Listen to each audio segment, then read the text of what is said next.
जेव्हा राज्याची तिजोरी अडचणीत असते, तेव्हा जनतेवर टॅक्सचा बोजा टाकण्याऐवजी राज्यकर्त्यांनी स्वतःचा खिसा रिकामा करावा. याला म्हणतात आदर्श नेतृत्व. नमस्कार मित्रांनो, मी जीवन आणि स्वागत आहे तुमचं जीवन गाडी ओरिजिनल या युट्यूब चॅनलमध्ये.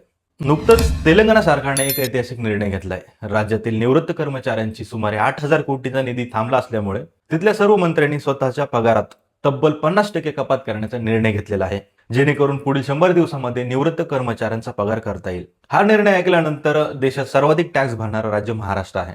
आणि ह्या महाराष्ट्रामध्ये आज शेतकऱ्यांची परिस्थिती काय आहे?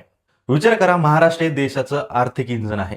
देशामध्ये सर्वाधिक जीएसटी आणि इन्कम टॅक्स महाराष्ट्र भरतो. भारताच्या जीडीपी मध्ये सर्वाधिक वाटा हा महाराष्ट्राचा आहे.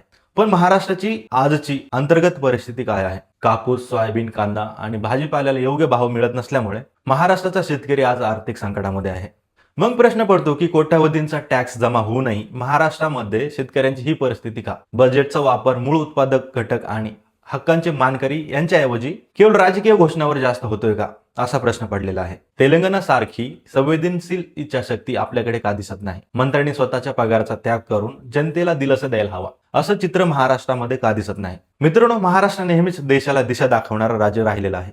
छत्रपती शिवशाहू फुले आंबेडकरांच्या या भूमीमध्ये जनतेचं कल्याण हाच सर्वोच्च धर्म आहे. जर आपला महाराष्ट्र टॅक्स देण्यात नंबर 1 असेल, तर मग शेतकऱ्यांना हमीभाव देण्यातही नंबर 1 असायला हवा. राजकीय पक्षांच्या पलीकडे जाऊन या धोरणात्मक बदलावर तुम्हाला काय वाटतं, तर कमेंटमध्ये नक्की सांगा.